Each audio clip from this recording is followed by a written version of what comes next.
a Motorsport Podcast Network production. Hey everyone, welcome along. This is the V8 Sleuth Podcast for the National Motor Racing Museum at Mount Panorama, Bathurst, where racing history comes to life. You can visit the museum's Facebook page now for all the latest opening times, exhibition information, and what's coming and going. Some awesome cars coming in and out of the museum in the next month or two, heading into the great race, the Bathurst 1000 in October. Now, a man who's done plenty of his best work at Mount Panorama is back on the pod this week. He's got a new book. We're going to talk about the book and plenty of bits relating to it. Mark Winterbottom, welcome back to the V8 Sleuth Podcast. Can you believe it's been 2 years since we last sat down to do this? I remember. It was a good chat too. You're very good at bringing up all the archives. You triggered my memory, which was actually good timing for the book because you're a wealth of knowledge and you remembered a lot of things that sometimes, good or bad, they brush over. So you're always good to chat to because you bring out all the good history and all the good moments. So, but I remember that chat very well. The check's clearly cleared, so thank you for the kind comments. Other people just called me a nerd, but you've done it very nicely there. That was July 2023 that we sat down at Team 18. I think we did 3 parts. There was just so much that we covered in your career at that point. The book, the autobiography, Frosty, it's out now via HarperCollins. What a great publisher they are. I've dealt with them over the years. Great people. You worked with James Phelps, who's been around a long time, become a great friend of yours over the journey.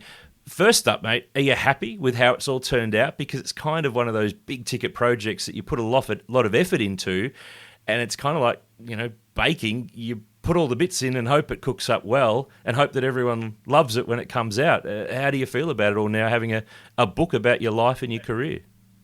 Yeah, I'm really happy. And it's funny, like the book, when you first have that chat to HarperCollins and even Phelps as well, I always wanted to write the book just completely honest. And there's always good moments and bad moments in your life, but sometimes you read sports books and it only covers the good stuff. But for me, when I wrote it, it's sort of builds the character you are and the person you are. And probably people see the back end, but they don't see the start of what you sort of go through and the steps you make personally and, racing-wise to get to where you need to be. So, Phelps knows me very well, James, and we had some really good chats together. And it was like chatting to your friend, that was a really cool moment because he could ask me things and I could answer them honestly, and then he could translate it, knowing me, into words and get my side of the story out on paper, which is quite hard to do. So, and then it would come through, we'd proofread it. Renee who also knows me very well, would proofread it, and we tried to make it genuine and honest. And I'm really happy with how it turned out, and hopefully it's relatable. People can relate to it and sort of have an understanding of why I'm the person I am now from your upbringing. And I'm really happy with how it turned out. Where does the pathway to this book start, Mark? Is it something that you were pondering when you were full-time racing over the recent past? Was it something you had to be convinced to do? I know that sometimes guys think, no one cares about me, I'm just doing my thing and that sort of thing. What's the genesis of this book? If you wind the clock back, where's the sort of starting point here on all this? I was the second part there, just because your story's normal to you. That's the thing, it's not special. That's how you lived. You grew up, and I know racing cars is a privilege and very special, but people see that side, and I'm not one that pounds my chest, and I'm pretty happy just being a normal person, just going day to day. So I had no intention of writing a book, and then James Phelps rang and suggested the idea, and then we met Helen from HarperCollins, and we're telling her our story and my story, and she was like, wow, this is really special. It's I love it. We should be writing a book about it. And it sort of went from there. But it seems normal, like when you grow up, what you dealt with just seems like everyone else would be doing that because it's normal to you. So once you start writing and putting it into words and putting a whole story together, we actually lived a really cool life and good and bad moments. So, I'm glad I did it. Some of the stuff that I've written down, I never told friends, so it's like a bit of therapy too, as well, in some ways, to get stuff out on I don't know, it's easy to deliver and write it down than it is to just go and tell your mate some hard stories. So, yeah, I'm really glad I did it. There was really good things that come out of the book. But yeah, like at the start, I thought, why would anyone want to read my story? It's just my story. But yeah, I think people can relate to it, which is going to be really good. And people go through tough times and sometimes don't see light at the end of the tunnel. And hopefully my story can give some people some direction if they're in that tough moment too. Was the end of last year when when you realised that I'm not going to have a full-time drive, my world's going to change from what I kind of thought it was going to be? Did that accelerate things here for this book, or were you already in the whole rhythm of it to get it done and have it out when it's out now, or did that just fast-track things a little bit? Well, we had a plan to do it in my final year, and obviously I had a final year until I didn't, but it actually was good. I think in hindsight, it's better to finish the way it did because it closed a chapter and you could finish your story as opposed to leaving it a bit open-ended. And, I'm in a point where I'm transitioning into business in real life and, mentoring my Super 2 guys and being part of TIC for that next step again. So, I don't know, in life, something comes next, but there has to be a point where you could close that chapter, and my full-time career ended, so it was a good time to do it. But we were already halfway down with the book from the early days, and because a lot of work goes into it, people probably don't, and I didn't appreciate how much goes into books until you start.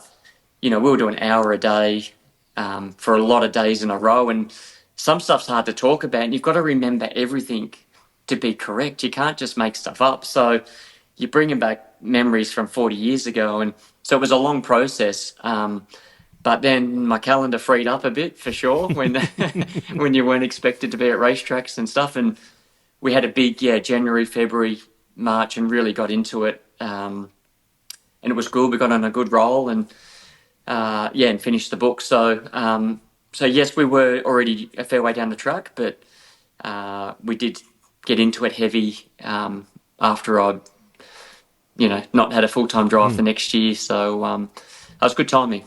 You mentioned, mate, about going back over stuff and trying to remember things. And what did you have to lean on that you could use to, obviously everyone's, the memory bank's the memory bank, but what were you able to dig back through? I don't know whether it was old diaries or old things that you had filed away, stuff that you probably haven't looked at for 5, 10, 15, 20 years. What were you able to call upon to help bring all this stuff back to you beyond, what's in your memory bank? I think you got a call at one stage by Phelps asking you a few stats, but the hard part is, for this generation now, everything's on ChatGPT or it's on YouTube or everything's accessible on the internet. But a lot of my stuff, even my karting and that side, it's you have to look at Card Oz magazines or all that sort of side. But a lot of my childhood stuff I remember very well because it was quite difficult. A lot of the stuff that I had to go through, you don't forget you remember good moments and bad moments, and it's those in-between ones that are hard to remember because they didn't leave a big enough impact to stay in your mind. But a lot of my childhood stuff, it's probably held on to it for a long time, but you remember it because it was bad. I remember a lot of that stuff very clearly. The smell, the sound, the colours on the wall, the flooring. I remember all that stuff that I used to go to the doctors with mum and the train ride and the noises and the Red Rattler train coming home. And I remember all that stuff. You don't need a computer to to sort of bring back those memories. But and then my good karting memories I remember because they were good moments, battles, Australian titles, whatever. You remember those moments. So a lot of it is just instilled in your brain. It's those, like I said, those moments where it's kind of like, well, what happened to you? Was it when I played soccer, did I do this? Did I do that? Just those moments, it was hard. But, sometimes I had to say to James, hey, I'll have to ring you tomorrow. Let me have a good think about it. I'd ask my sister. I'd, really dig deep into those moments. But, stuff with mum and, she's not around, so I can't just ring. Your point of call is your mum. You go to, they know your childhood very well. But you look at photos and all those triggers bring back memories. So, that's kind of how you do it. But yeah, it's tough. It's tough, and that's why it takes time, because you got to get it right. You can't make stuff up. You got to get it right. What was the hardest thing, mate, to go through? You've done a book here that's it's your life story. It's not just your racing life story about driving cars and winning trophies and that stuff. There's a lot of family stuff, and you touched on your mum there and her battles with cancer and your relationship and being estranged from your dad in later years as well. Was there a thought process on how deep you go here? Is it kind of I need to do more than it being a racing car book, but how deep do I have to go here to get across my story without perhaps, kind of throwing everything out there? Where on the scale of that were you in the way that you approach this? Because it's a really interesting question of how far you go on the line as to how far you go diving through your history and how much you want to put out there. Yeah, I'm not. I'm never ashamed or embarrassed about talking about my stories. So I think, I think something like, my mum's stuff, it makes you the person you are. So sometimes if you're, like, it molded the person you are. So, and like I said, writing that stuff down was actually good, because I got it off my chest, because a lot of that stuff you bottle up because you don't want to talk about, that sort of stuff when you're hanging out with your mates, or you go and escape stuff and you go and chat to your mates to have fun and whatnot. But it's always there. But yeah, you got to talk about it. And, lots of people go through this and don't know how to deal with it. And I hope when they read the book, they can relate to it, because, trauma it's not good. We don't want to deal with it, but we all go through it at some stage. So I didn't want to just write a book on results or, a lot of sportsmen like to only see the good stuff and they like to write about the good stuff. And we're built a bit ego-driven where we don't do things wrong. That's how you got to sort of have a mindset to perform in sport. You got to be perfect with no weakness, and that's sportsmen in general, But I think when you retire as well, you lose that. You drop your guard a little bit, and you become a bit more vulnerable and happy to talk about things. And it was really important for me to write all that down, I think, because when people read your story, they see the back end of your life. They don't see the early parts. And, hopefully, I do hope that people read it and go, hey, I'm dealing with this now. It's relatable. How did you get through it? And use it as some sort of tool as a sort of healing mechanism or whatever it is. But I think it's really important to write it down, because life's about good and bad. We only want to talk about the good, but sometimes the bad makes the good stuff come. Use it as strength and motivation. So, yeah, I'm happy. I'm really happy with how it turned out, and it's honest, and it is what it is. That was your life, so you talk about it. It's something of I guess, almost a cathartic process here to just, you've had the chance now in life that you're not driving full time in supercars to just stop and take in the world, take stock of where you're at in your world. And you can get, as you've put some of this stuff in this book that I've heard bits of it. I didn't know it all. We never know it all. That's how life is. But there's some elements in here that, I guess for you, would you say that it was kind of a cathartic thing? It was just, you said before, like, it's good to just get it off your chest and just put it out there. And has it been just as much a great process for you personally to do this, rather than maybe carry some of this stuff further as you get older? Yeah, it's not something you're proud to talk about. That's the thing. Like, in a way, like, you don't bring it up in conversation, So, and if no one knows about it, they don't ask you about it, do they? So, but yeah, I felt really good. I was chatting to James Phelps, and he's a good friend. So I felt you feel really comfortable telling your story there, and he could relate to a lot of it too, because he's had his upbringing and whatnot, and it was really relatable. So we start chatting, and it was a bit funny, because the day that I said a lot of my stuff about Mum, we were having this big, like, emotional moment. We're almost hugging each other, and he was writing a crime book at the same time, and I left, and in comes Romper Stomper, he was doing this real emotional, like, interview with me, and then 10 minutes later he's talking about the bloke who just was in hate cell in Pentridge Prison. So it was fun. Like I don't know, he's very good at what he does, but we could connect and talk about it, and he understood it and knew the right questions to ask. And yeah, you write it down, and it's, I don't know, it feels like you've got it out. You're not bottled up, and a sense of relief when you get it out. But another cool moment, my son, who's 12 years old, has been reading a chapter a night of the book, because we've got obviously the book early, and he's been reading a chapter a night. And even for him to see, he wouldn't know. He never met my mum, so he was born in 2013, and she passed away 2 years earlier. It's a nice memory for him to read about how important his grandma would have been if she was here, and what she meant to me and what she went through. And it gives him a new appreciation of, the way we go about life and who I am and who she was and that side. So it's important. It's really important to write these things, because although they're not here, you never forget them, and it's important to include her in the book, because she's a massive part of my life and my journey. So, yeah, you feel relief for sure. Yeah, having someone that you're comfortable with to tell your story and put it into words, which you and James go back a fair way now to his time when he was, on the beat with supercars and rugby league for the Daily Telly.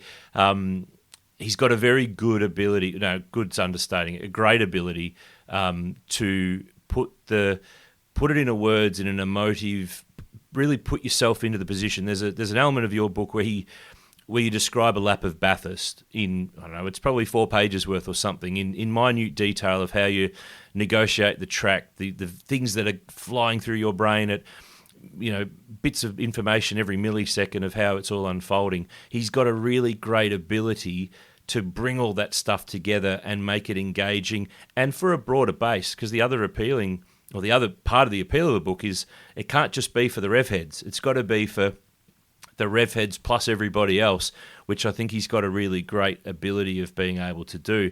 Having someone who you were comfortable with and had a friendship with and a connection with, how important was that into doing this, rather than, like, some sports stars just get paired with a writer that the publisher gives them and they don't know each other, and it's kind of a bit, oh yeah, okay, off we go. But having someone like him who you're already mates with, who you go back, I don't know, 15 odd years with, how important was that in the process to allow you to sort of give more of yourself to this, where if you just had a ghostwriter guy who you just met the other day, the book probably doesn't come out the same way.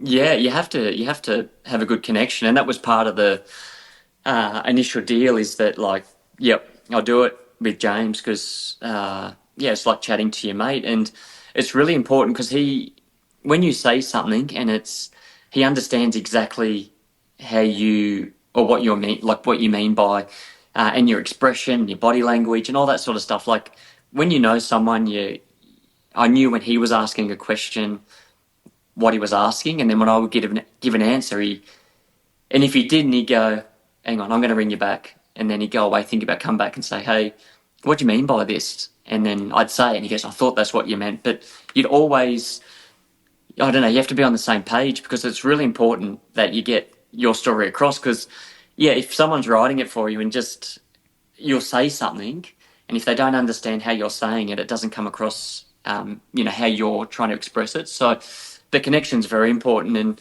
I don't think I would have got a lot of the stuff across, even all the early years, if he wasn't writing it. So, I was very lucky, and, I'm very lucky that he took the time to do it, because it's a lot of work, and I get a new appreciation for it, because they do it, and even yourself when you write books and everything, it's a lot of work, and sometimes, I don't know, it's hours and hours and hours to do one chapter, and you go far out, but it has to be perfect, because you get one crack at it, and once that ink goes to the paper, you can't change it, so you've got to deliver it right, him understand it, write it, change it, write it again, change it, write it again, and that's just for one chapter, in the book's 25, 26 chapters long. So you get a new appreciation for that side. But him and I connect very well. And even with Renee, like, he's friends with both of us. So when you're brainstorming, it just worked really well. So, which is why I'm happy with how it came out. I think he captured what I'm trying to say really well. And hopefully, people will tell me if they like the book or not, I guess. But I thought he did a really, really good job. Yeah, no, it comes through, mate, in the final piece. A couple of things that caught my eye in it from having a read through in a preview read. You talked a bit about, you've talked about your whole career right through to basically going home to Tickford, but the Larko era is an interesting one where you talked about how basically you had got your contract cut for the second year on what they were going to pay you, and you kind of just sort of went, all right, I'll just take it to stay in the game here. What does Mark of 20 years on now know about life, racing, business, politics, motorsport that he wish young Mark in 2000 and whatever that was, 4, knew about back then? Yeah, it's an eye opener, isn't it? But when you're young, it's just you're desperate to get in. That's just what it is. And when they tell you something, you just think, oh well, that's what it must be like. But you do learn a lot over your 21 years of racing. But it can make or break you. That's where and you've got to talk about those moments because people don't see what happens. People don't talk about contract negotiations, and I would love actually a camera to go in sometimes and be part of, I know it's confidential, but the chats, what you are chatting about, are you good cop, bad cop? There's all that stuff goes on in the background that creates the theatre of our sport. And yeah, like I wouldn't, obviously when you're young, you get treated differently to when you're older or when you're in demand, because when you hold all the cards, negotiations are easy. When you are on the outer and not many options, the team hold the cards, and that's just how it is. Like that's negotiating in any business. But yeah, it was tough. Like I think it was a fair cut. I'd moved. I had no money. I couldn't even afford a couch. Thankfully, Renee moved up, and she had a job that was paying more than me, and she furnished our house because we were sitting on I was sitting on the ground.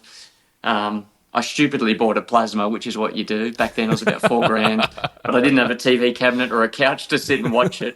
But I had a big TV, and that's all you needed, isn't it? Such a bloke, love it. Such a bloke, but mattress on the floor, all that sort of stuff. But it was tough, I moved and had money predicted and all that, all that things, and then it just gets cut literally in half. It's it wouldn't happen now if you have representation and you knew what you knew. You were out anyway. You always try and do the right thing by the team. But it was a big moment because it almost broke me. To be honest, that was if I didn't get the gig with Tickford, that was me done in that 2005. I think somehow, somewhere, you would have ended up somewhere, but the story probably works out quite differently. But and I think we did cover this off a bit when we last spoke, but you go into this a bit in the book, and one of the recurring themes of your career that we did discuss then, but it's laced through the book, is Whincup and Winterbottom. I think it's the best V8 supercar era rivalry because it has organic roots, goes back to karting, Formula Ford, it's coming up through the ranks. It's not like you just suddenly both got to V8s and crashed in another one day and a rivalry began. It had the roots were deep in the soil, Frosty. So, and history could be so much different. The whole sliding doors thing is one of the things that really captures me about this sport, of what could have happened if that had happened. And the thing about you potentially being a Triple Eight, meeting with Campbell Little, who you'd worked with at Stones, with Ludo Lacroix, but then you talked about one of the reasons, or the reason why that couldn't happen, because I don't think you've talked about that before, that in the book you go in. And I don't want to give away too much of the book, but I just want to give a little bit of sugar for people to want to go and grab a copy, because there's plenty of sugar in there. That basically Larko told Roland Dane, you've got to buy him out to have him at Triple Eight, which in your mind that wasn't the case. No, it wasn't the case, but that's the politics of the sport, isn't it? So and a lot goes on behind the scenes that people don't see, and that was literally I thought I had that drive, but like I said, in hindsight, things turn out for a reason, and Campbell was really pushing hard for me to go there because we'd won the Super 2 championship together.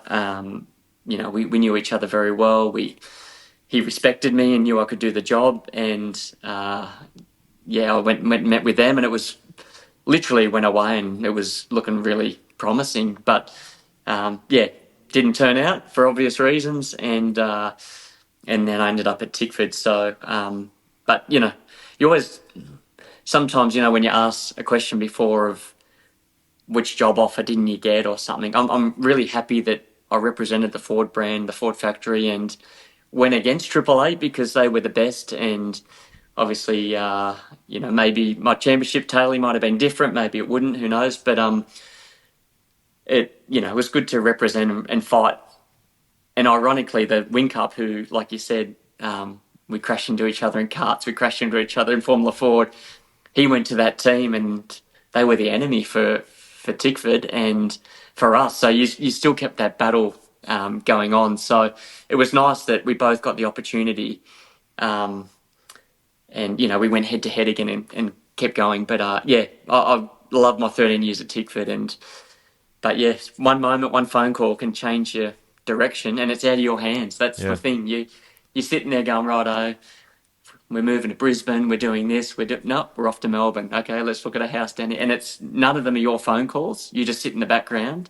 All this stuff happens behind the scenes, and before you know it, you get that phone call. No deal. We're not buying you out, and there was no contract to buy out. So it was frustrating at the time, but again, that's 20 years ago. You live and learn, don't you? Like, you learn from all these lessons, and I approach it a lot different now than what I did 20 years ago. Yeah, no, it's a great insight, mate. You've had great battles with so many great stars. I mean, you and Jamie and so many of those younger guys who came in around that point and got into top teams and were able to really...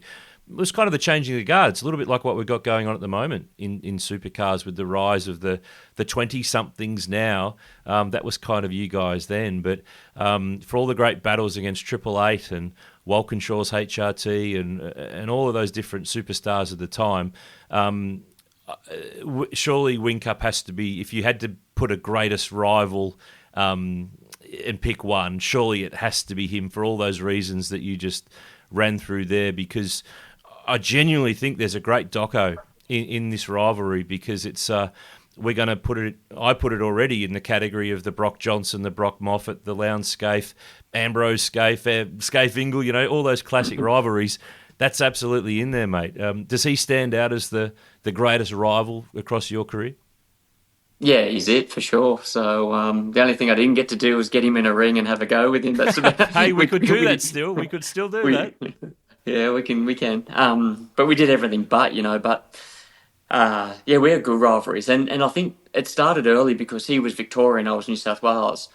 You'd fly in and race him in Victoria, and they'd be like, right, are you trying to take my turf? And he had his front and whatever. And then he'd come to New South Wales and it'd be like, hey, this is my turf now. You created that quite early.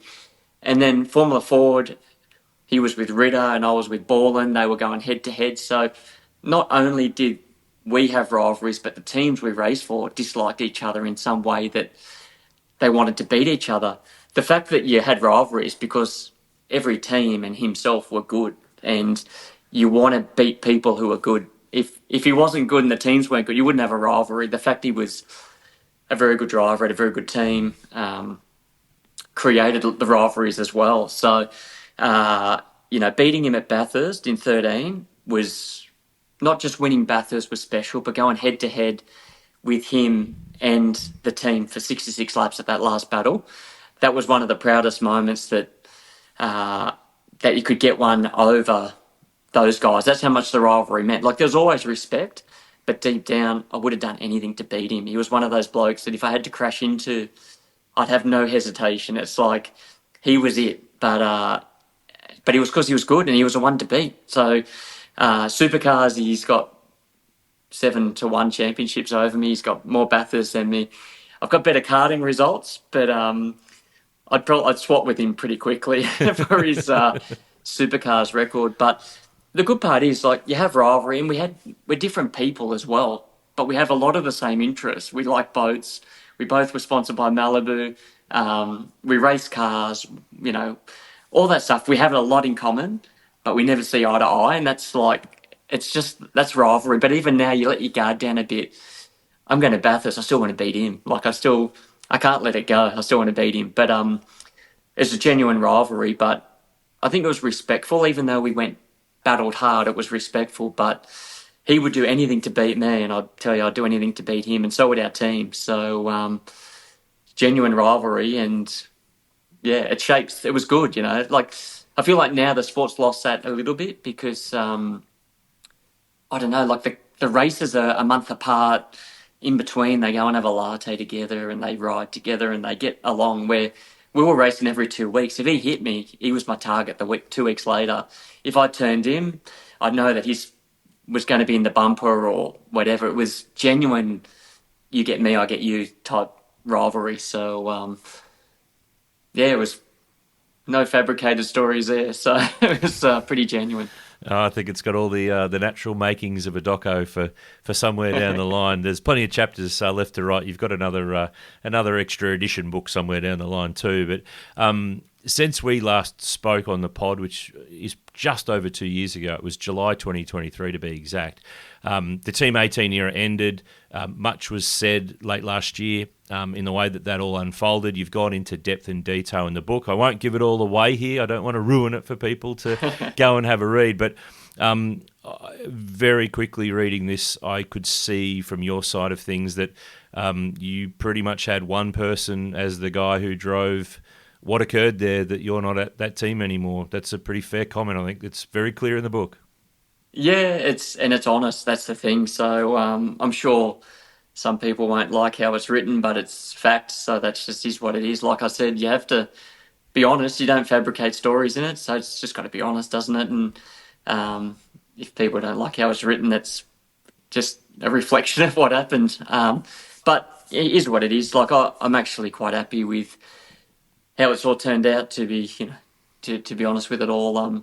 Going back to Tickford, I wouldn't have got to do that if I stayed there and all those things. So, yeah, it'll be a good read. Might upset one or probably just one person, but it is what happened. That's why I said negotiations are tricky, and it's a side people don't see. They see the outcome, but they don't see the process. And yeah, it's just is what it is. So I'm not bitter. I don't have any ill feelings or anything like that, but it's just what happened. So it's an interesting read anyway for people who wonder what goes on behind the scenes and what a handshake means and what pen on paper means and all that sort of side, because there's life lessons in all of that process that went on, and probably too trusting. One of my things I think throughout my career is loyalty. It's just when you go somewhere, you go to that team, you're committed, and no one else exists. You don't talk to others. You just go there and race for that team, and it's a life lesson. You always learn, even at 40, 43 or whatever I was. You always learn, don't you? So, but yeah, put it all down, and it'd be a good read, good way to finish the book anyway. Well, I think there's another book down the track because you're not done yet, mate. So tell me about. I've really enjoyed. It's interesting to watch guys go from their full-time portion of their supercar career to their enduro era. There's been a range of guys who've done it and are still doing it. Gives you a chance to just sort of step back a bit and smell the roses, enjoy a bit more time with family, and do some other things, some business stuff, which we'll cover off in a second. But the mentoring element with those kids at Tickford this year in Super 2, like there's 4 of them. You're going to race against 3 of them at the Enduros because 2 of them are in a wild card with Ryland Gray and Lockie Dalton, and then Nash Morris has got his crack with Premier alongside Richie Stanaway, who's another ex-Tickford teammate of yours. Tell me about the process here, because when you're full-time, it's all about you. You are absolutely trying to beat Jamie Whincup, you're trying to beat Triple Eight. It's all about how you can make your car go faster. Now that you're sitting there with 2 races a year with Cam Waters, these young kids who are trying to get to where you've been to, how much have you taken out of that this year? Because on the outside looking in, it looks like you've really embraced this and really enjoy this as part of your next chapter to help these kids learn and come on through and look at the results that they're cranking out this year. Surely not even you could have predicted that they'd be like 1, 2, 3, 4 in some of these races. It's never been done before. Yeah, I'm really enjoying it. I think the biggest thing is when you race full-time and it's not going 100%, you're the problem, like you get fix it, it's you, it's this, it's that, when 90% of the time it's not. Like, it's just where you were at, and all the drivers are good, and normally you're separated by your teammate by half a tenth, and there's a lot goes on, but it does fall on your shoulders. Where you go to a team like Tickford, and these 4 guys have really invigorated the passion for the sport, because you go in there, they appreciate you, they good morning, they're there ready to sponge and take up everything that you're going to give them, and they're really talented. I'm very lucky that I get to work with 4 exceptional drivers and just really good humans. They've become really good friends, and they're just good people, really good people to be around. So when you're in that environment, you feel good. And you're not missing the sport at all. It's actually really nice. I thought sometimes people, when they retire, they go through this transition of no purpose. They don't know what they're meant to do, and you go from full on to just nothing. They turn the tap off, and you're trying to find that next bit. But for me, I've actually enjoyed this year more so than I did the last few years of my career. So, and to see him getting results, hopefully they all transition into the main game. That's what they're desperate to do, and you can be part of that. You never lose that connection, because early on they're young, they're raw, they're talented, but they just needed a little bit of experience to fast track their career, and it's been really good to see. But they've all had success. It's not just one kid. It's all 4 of them. They've had race wins. They've had their first podiums, pole positions. Top 4 in the points. It's not just one person succeeding. They've all had their taste of success. And then I think you become a better person, because when you race, you see bad in everyone. It's a terrible trait. And I've kind of had it through my career, because I've been really respectful and all that side, but you're trying to see weakness. So when you look at your competitor, you don't see the good stuff they do, you see the bad stuff they do, and then try and expose that to beat them. Where now, even when I'm commentating, I can actually say, he's actually a really good driver. I could never say that when you're competing against people. So I've actually enjoyed being at the track, not, seeing the good in people. And I've actually realised that there's really good people at the track. I've always thought they were okay, but like I said, when you're competing, it's a different mindset. But now I'm going into enduro time. I'm starting to get that little You've got to flick the switch back, don't you? I do, because even on track when I tested the other day, I'm like, I just talked really highly about him at the weekend when I was commentating, and then I saw, he's not very strong here under brakes. I'm going to bomb him if I do. I started all the strategy stuff again, so I might turn into this bloke again for 2 rounds, which is fine, but then I'll go back to being that nice guy again, just friendly to everyone. But it's funny, people, it's a trigger in your mind. It's hard to control, because when you get competitive, it's so hard to switch off that just dog-eat-dog feeling. It's really weird, but so I've really enjoyed being a nicer person, going to the track, just less grey hairs, my hair's staying in, all that sort of stuff. It's less stress, it's enjoyable, and having some good chats with some good people that I probably wouldn't have had when I was competing against them. So I'm enjoying it. It's been good. It's funny what happens when the war, I was going to say the war's over, but the war's, not on as much as it used to be, how things change. A couple of quick ones before we finish up, mate. You've done a little bit of TV stuff, as you mentioned, in the last couple of rounds of the Supercars Championship. I think it was Ipswich, and I think Perth was the one you did before that. Yeah. So I never really pictured you as one of those guys, as doing that. Did you ever picture yourself as that? Were you just as sort of shocked that you're there holding a microphone? Is it something that you want to, maybe now that you've had a little taste, go, actually, you know what, I'd like to do more of that in the future. It could be something for me down the track. It's really important, I think, for drivers to do it, because when you race, in your mind, understeer, oversteer, spring changes, ride heights, lap time. That's about it. That's all that goes through your mind. And then merchandise signing, back a garage signing, corporate box, race, go home. It's the amount that goes on in the background is a new appreciation. I wish I had have done it earlier, because when back in the day you come in with a microphone, it's actually really difficult. You've got to come up with a question. You're on cue.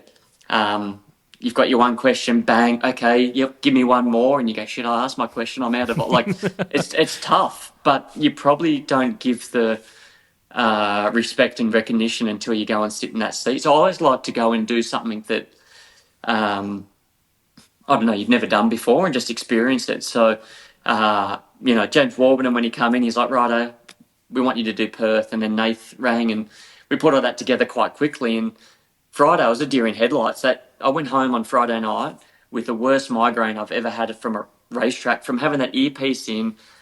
Which camera is on? What am I saying? What, like, there's voices in your head as well.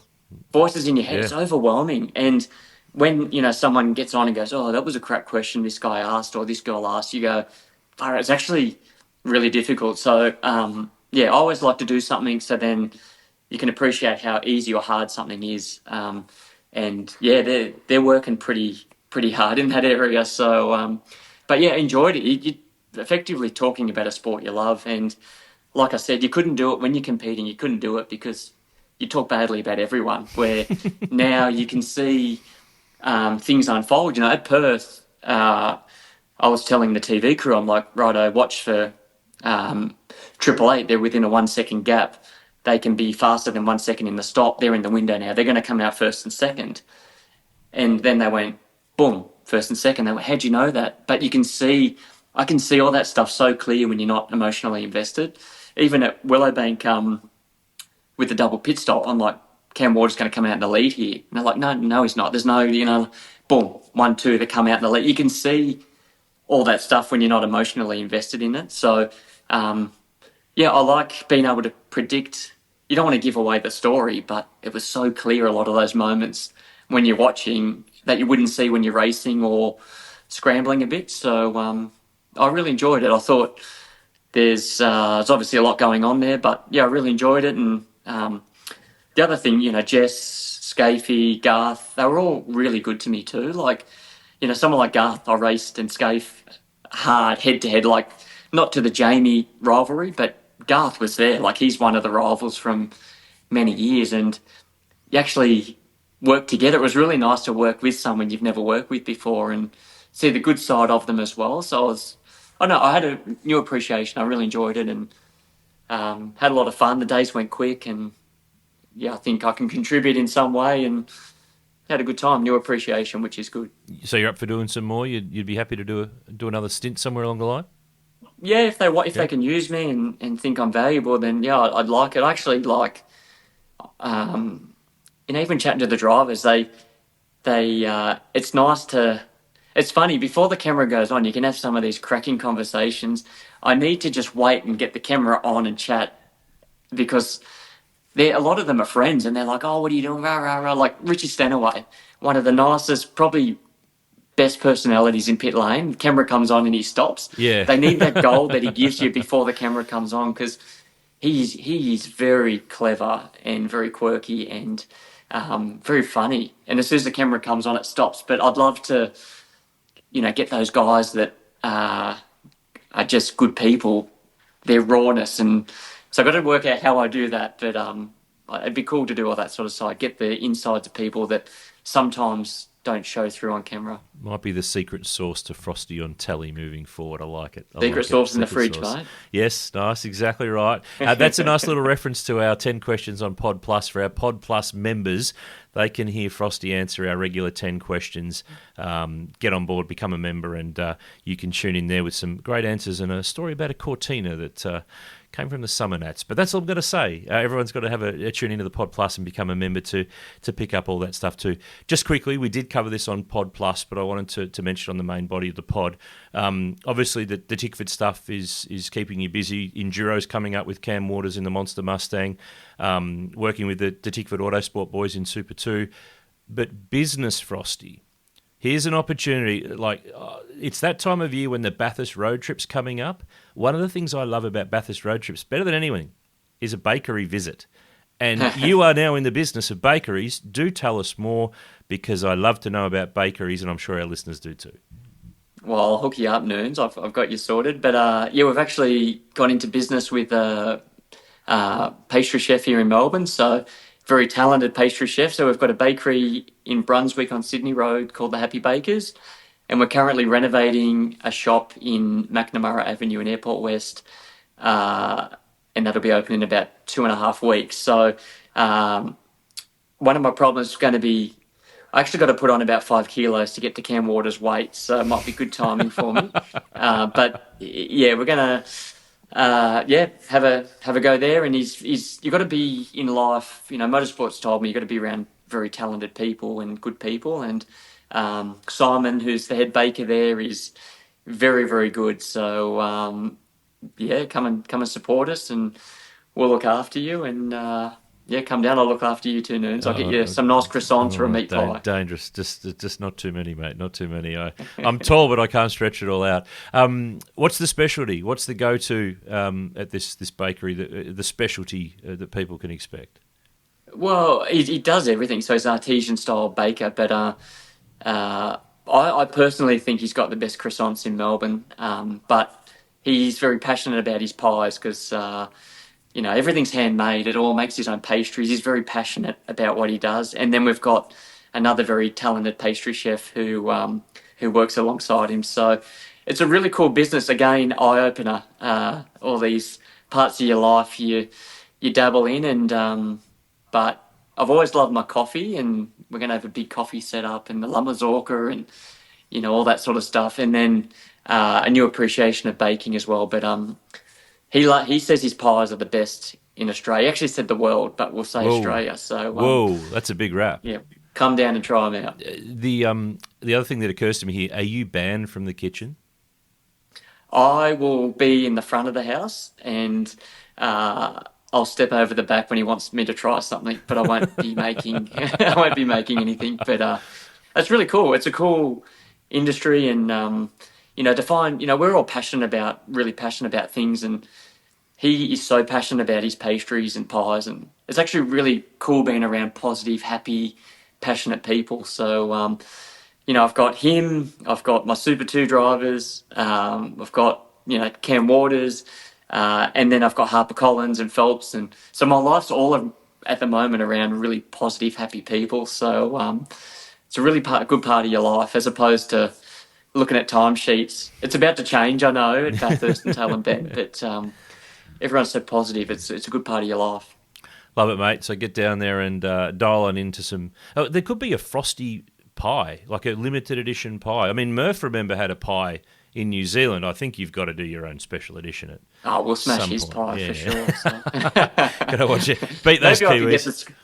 Maybe I'll get the Scott pie. Oh, well, the Scott pie. I see what you've done with that. I might hit him up for a bit of IP. Yeah, that's a good one. I like that. With sauce. Mate, the book's great. You've peeled back the layers. You've given details that you haven't previously talked about or released. I've loved reading the book. I'm sure our listeners and those in the industry and outside of it will too.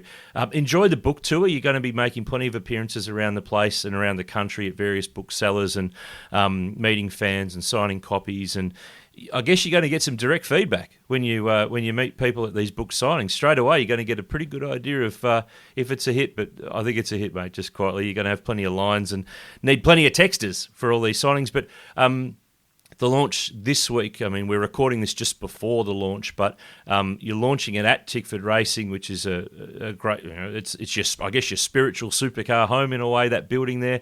And you're going to be off and around the country. I think you're visiting just about every state that I've seen. You're going to be good on the frequent flyer miles lately. Yeah, it's going to be good to... that was one of the things I think when I didn't get to race full time that I was a bit sad about, but I've actually gone to every state effectively through supercars anyway this year. But it's nice to see people. They come and support you, and that's one of the coolest things about this sport is that we all race for success, but some of the people and who have supported you, like me and even my family and the team along the way, has been really special. So I'm really proud to go in and see people, and if they buy my book, it's a piece of me, and it's a pretty special moment. I never take that for granted that people buy your merchandise or buy your story because it's their way of supporting you, So I'm looking forward to it. And we're all over the place. Sydney, I looked at it's a bit scary, the calendar actually. It keeps popping up how many locations I'm at, but looking forward to it. And I'll be there and pretty stress-free and just good chance to chat because at the tracks it's pretty hectic, isn't it? So good chance to come down, say hello and grab a book and have a chat. Yeah, for all the details, jump on Frosty's socials. I'm sure you're sharing all the dates and times of where fans can catch up with you, mate. It's available at all good bookstores, including ours, the V8 Sleuth Superstore. We'll put the link in the show notes to this episode as well for those who'd like to grab a copy and catch up with you at some of the races later in the year to grab a signature, mate. Well bowled. We'll see you at the Enduros at the Bend and at Bathurst. Cannot wait to see Frosty in the Monster Mustang versus Whincup in the Red Bull Camaro. It's going to be another chapter of you guys and 24 or 5 other cars in among the mix at those 2 big races. So, mate, thanks. Appreciate you joining us again today on the pod. All the best with the book. Well played. It's a ripper. Thanks, Vince. Cheers, man. There he is, Mark Winterbottom on the V8 Sleuth Podcast this week for the National Motor Racing Museum. If you've got a guest you'd like to suggest or even tell us what your favourite episode is, get in touch via our socials or the contact form on our website. We're on the countdown to the big one at Bathurst in October. We will be at the museum for our open night on the Thursday night. Tickets are sold out with Larko and Paul the Dude Morris. It's going to be a very big night. Hope you enjoyed this episode of the pod with Frosty and myself. We will catch you next time on the V8 Sleuth Podcast. Bye for now.